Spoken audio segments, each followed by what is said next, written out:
Hi guys! Welcome to Rest of Zeal. So, dito na naman tayo. Okay, para sa susunod na unit, eto, excited ako dito. Ito siya, si IREX High Kappa. Pero, this time, ayan, basa nyo ba yan? Full auto. Okay, so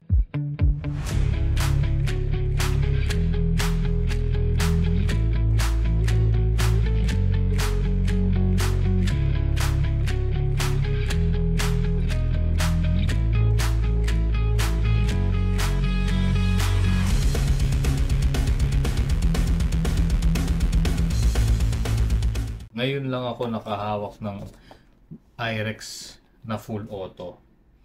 Okay, so excited tayo dito. Check na natin. Woo! Ang ganda. Na-miss ko to ah. At saka yung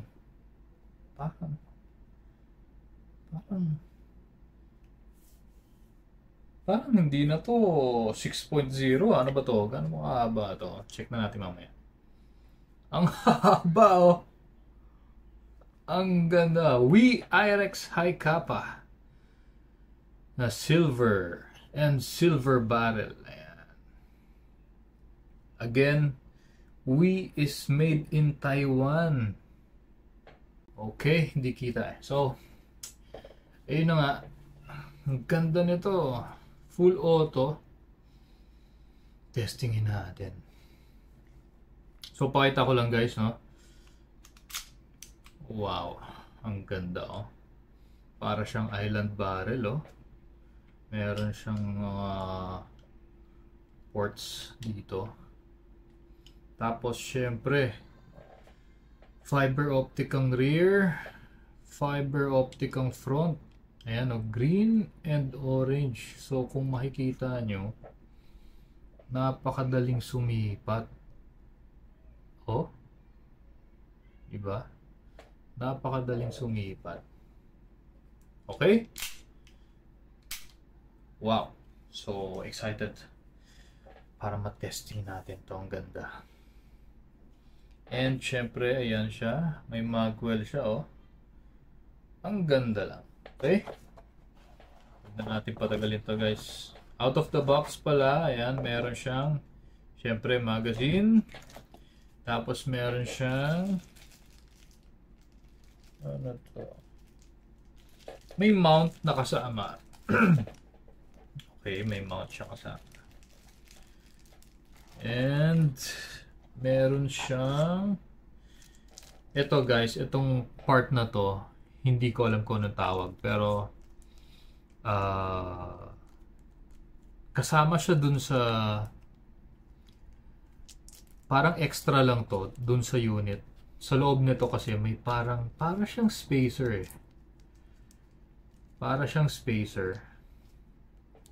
Yan, para siyang spacer. Dun sa may matawag doon. Parang open ko nga.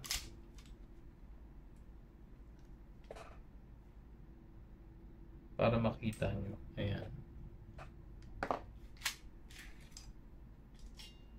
So, ito siya. Ito yung slide, di ba? Tapos, ito yung mga spacer, may buffer, ano, di ba?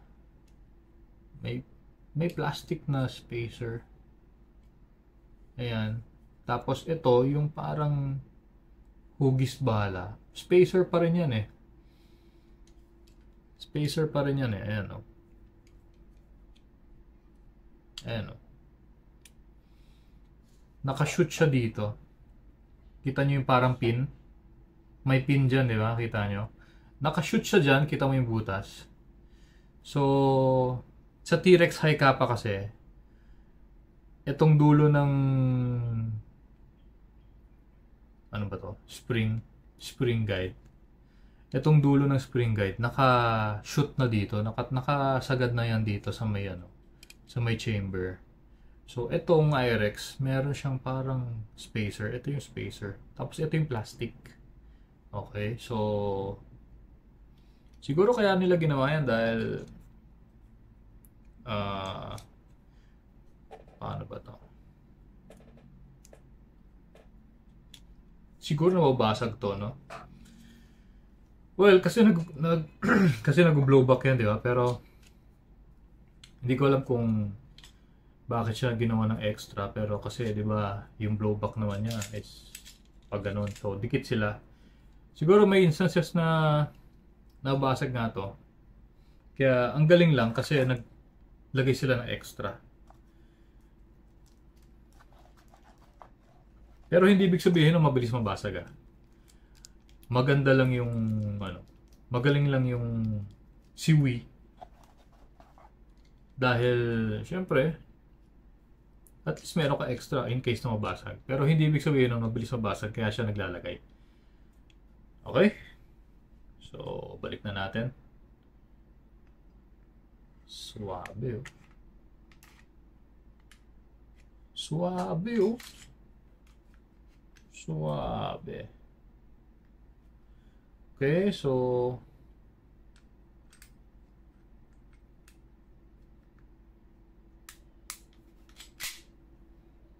okay.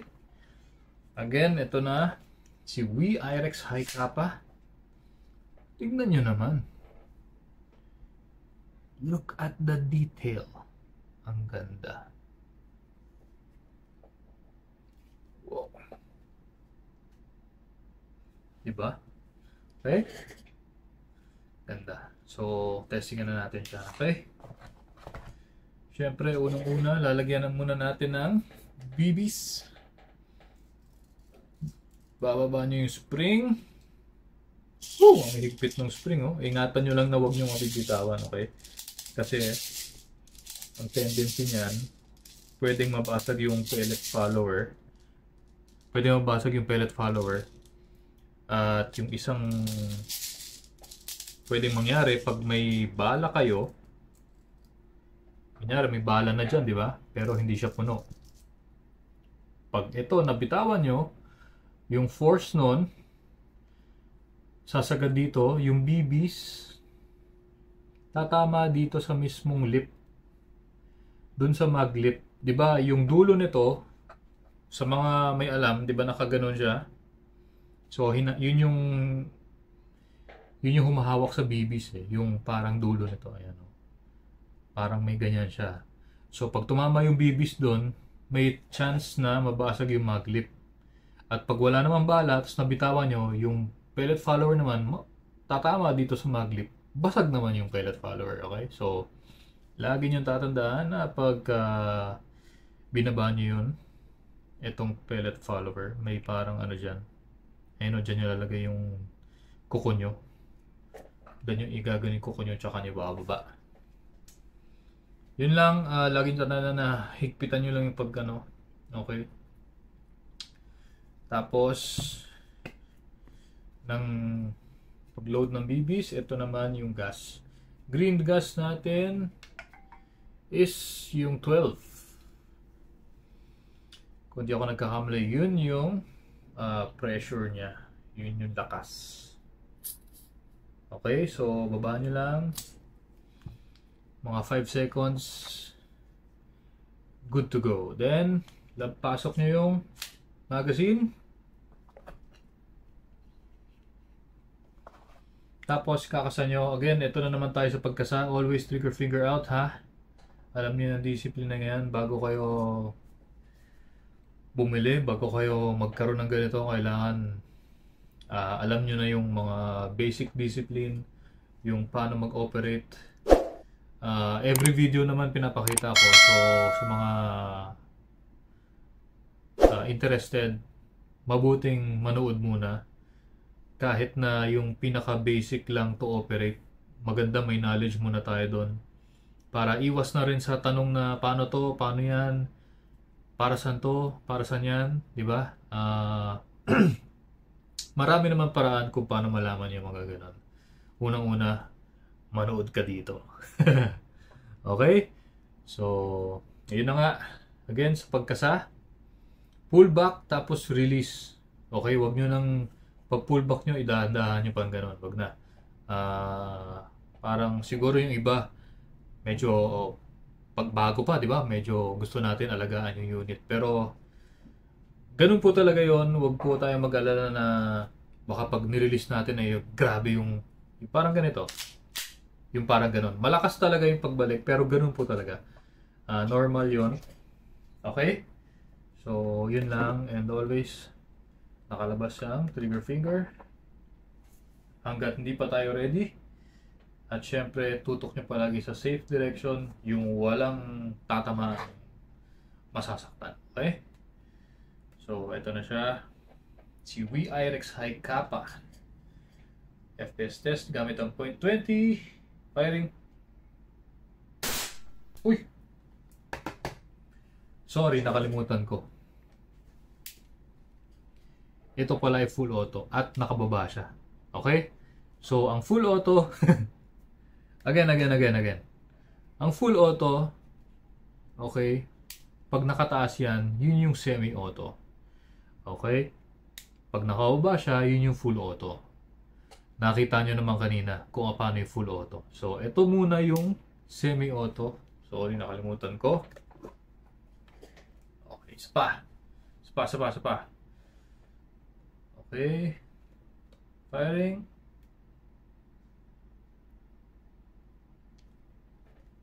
Nakalock pa pala. Okay. Ay, nako. So, ito yung safety lever.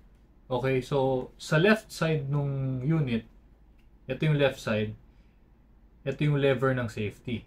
Sa right side, ito yung lever ng full auto. Okay? So, taas na natin to para sa semi. Ayaw niya mataas. Yan. Medyo masikip. So, nakataas na siya. Ibig sabihin, semi yan.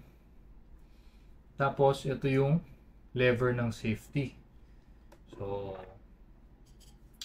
bago natin i-pull yung trigger, baba muna natin yan. Tapos, check natin. Ayan, semi-auto. Firing.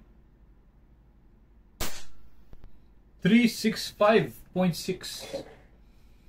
Ang lakas, di ba? So, yung lakas niya, nakadepende sa haba ng barrel or inner barrel. So, ayan siya. 365. Ang regular na high kappa, nasa 350. Yan. 340. Okay. So, itong mga ganito, medyo malakas na to. Okay. Firing. 362.4. Ayan. Sakit to. Isa pa, last.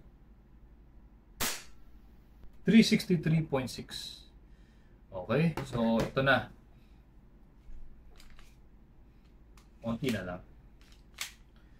So, semi-auto muna.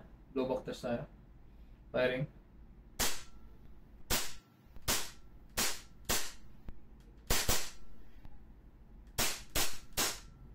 Ayan. Nakikita nyo ulit na pag wala ng bala, open yung slide. Again. Yan siya. Okay, so ngayon, testingin naman natin yung full auto. Alam kong nakita nyo na kanina pero try ko lang natin isa pa.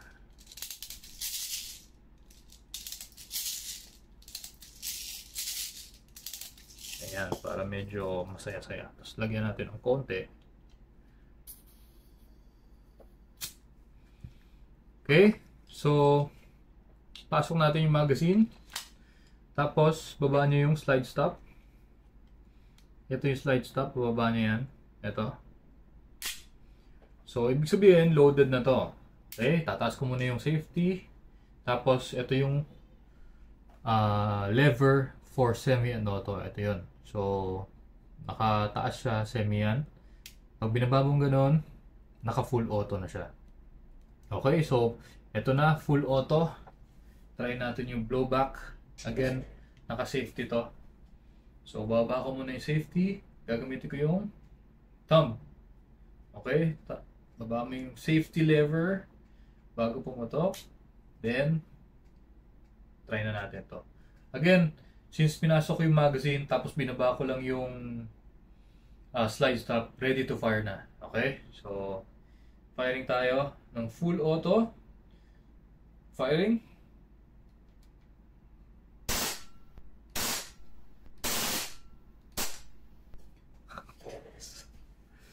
Whew! Grabe, sarap gamitin, lakas. Okay, so nakita nyo naman. Medyo pigil lang ako mag-hold pero gusto ko siyang ubusin na naka-hold ng konti na medyo matagal. Pero, yun nga, kung meron kayong mga full auto and gusto natin na mas tumagal yung unit natin, iwasan natin na uubusin natin yung isang buong magazine na naka-hold kayo sa full auto kasi alam nyo naman, laruan pa rin to. Okay? Yung parts nito ay hindi tulad sa tunay na bakal. Ito ay metal lang. Yun ay steel. Okay? So, ito na yung full auto nila ng mga laruan. Siyempre, hindi naman although quality pa rin, pero unlike the real one, hindi siya ganon. So, at least ito, mafe-feel lang natin yung full auto function niya. And, ayun nga, gaya na sinabi ko, laruan pa rin siya. Ito ay panglaro lang. Okay? So, ayun siya. Pag wala nang bahala, ayan. Release nyo yung magazine.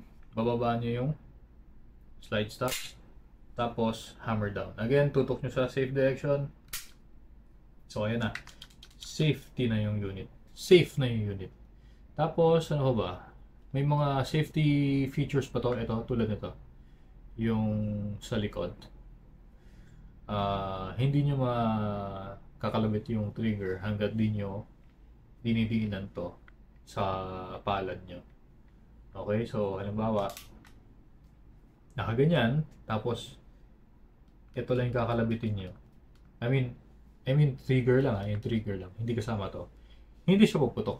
So, yun yung isang safety function niya. Maliban dun sa safety lever. So, meron pa rin siya. Ayan. Pero pag prines nyo na to, tsaka ito, pwede na. Okay? So, yun lang naman. Ganda. Ganda ng IRX. Sarap gamitin. Okay, so ano pa ba? Kung nagustuhan nyo yung video na to, consider nyo i-like, and share, and follow kayo para updated kayo sa mga bagong videos natin. Tapos meron din kami YouTube channel, Airsoft Zeal. Search nyo lang yung Airsoft Zeal. Tapos sa website, www.airsoftzeal.com. And ayun, simple, like, share, subscribe. Malaking bagay yun pero libre. Okay, so yun lang, and thank you very much.